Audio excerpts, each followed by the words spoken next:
Okay, game na mga future licensed professionals. Welcome sa ating high-speed knowledge assessment tungkol sa RPVAR. Hatid do sa inyo, syempre ng Real Estate Learning PH. Sige, simulan na natin. Para sa boards ninyo, hindi sapat na alam nyo lang kung ano ang RPVAR. Ang tanong, bakit ba natin to kailangan? So para mas maintindihan natin, balikan muna natin kung ano ba talaga yung problema na sinusubukan nitong ayusin. Dito sa unang bahagi, titingnan natin yung pinaka-core, yung pundasyon ng batas. Ito yung big picture na kailangan nating makuha para mag-make sense ang lahat ng susunod na detalye. So, heto yung before and after picture.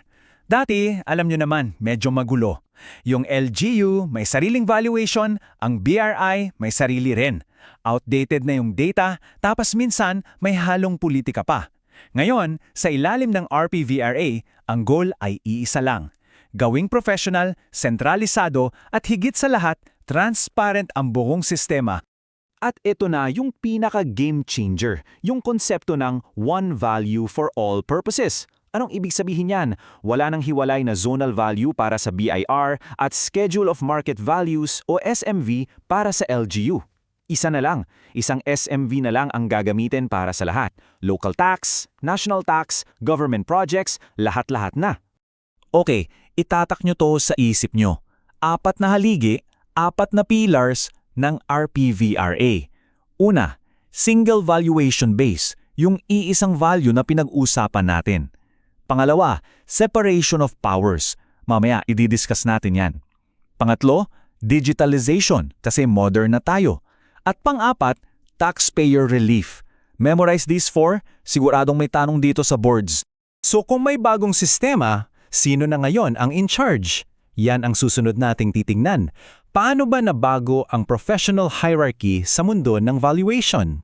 Dito nyo makikita yung sinasabi kong separation of powers. Simple lang ang konsepto. Yung valuation, na technical yan, trabaho na yan ng national government, specifically ng Department of Finance o DOF at Bureau of Local Government Finance o BLGF. Pero yung pag-set ng tax rate, yung taxation, dahil political yan, mananatili yan sa LGU, sa sanggunian. Malinaw ang hati, di ba? So ang bida dito sa technical side ay ang BLGF. Sila na yung magiging utak, yung Central Technical Authority. Sila ang magsiset ng standards para maging professional at pare-pareho ang pag-appraise ng properties sa buong Pilipinas.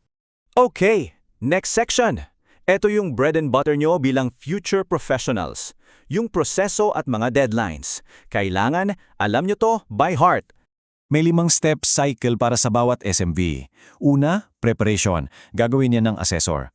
Pangalawa, consultation. Mandatory yung public hearing sa. Pangatlo, BLGF review. Dadaan sa regional at central office. Pang-apat, certification. Pipirmahan ng Secretary of Finance. At panghuli, publication. Pagka-publish, after 15 days, effective na. Yan ang life cycle. Okay, take note of this date. Kung may isa kayong pet sa natatandaan, ito yon. July 5, 2026. Yan ang deadline para sa pinakaunang update ng SMV sa ilalim ng RPVRA. After nyan, every 3 years na ang regular cycle. Pero yung 2026, yan ang crucial. At paano gagana lahat to ng maayos? Siyempre, through digitalization. Bye-bye na sa mga makakapal na folders at manual na proseso.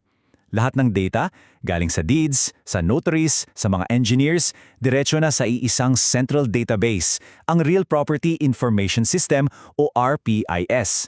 Ito na ang magiging single source of truth.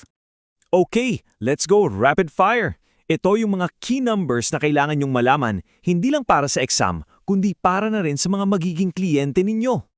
Unang numero, 6%. Ano to? Ito yung maximum na pwedeng itaas ng real property tax sa unang taon ng implementation ng bagong SMV. Ito'y para di mabigla yung mga property owners, di ba? Para maiwasan yung tinatawag na sticker shock. Mahalagang ma-explain nyo to sa mga kliyente ninyo. Next, yung the grand amnesty. Isipin nyo, lahat ng penalties, surcharges, at interest sa mga hindi nabayarang real property tax bago mag-July 5, 2024, waived. Burado lahat, sobrang laking tulong nito. Pero may deadline. Kailangan i-avail bago mag-July 5, 2026. Yes, same deadline yan ng unang SMV update, so kailangan kumilos agad.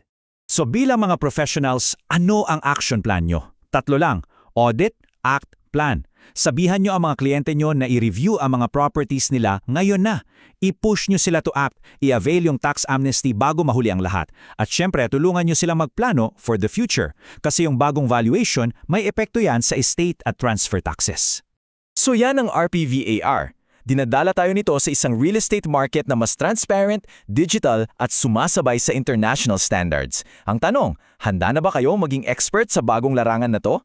Aralin nyo to, i-master nyo at hindi lang kayo papasa sa boards, kayo ang manguna sa new era ng Philippine real estate.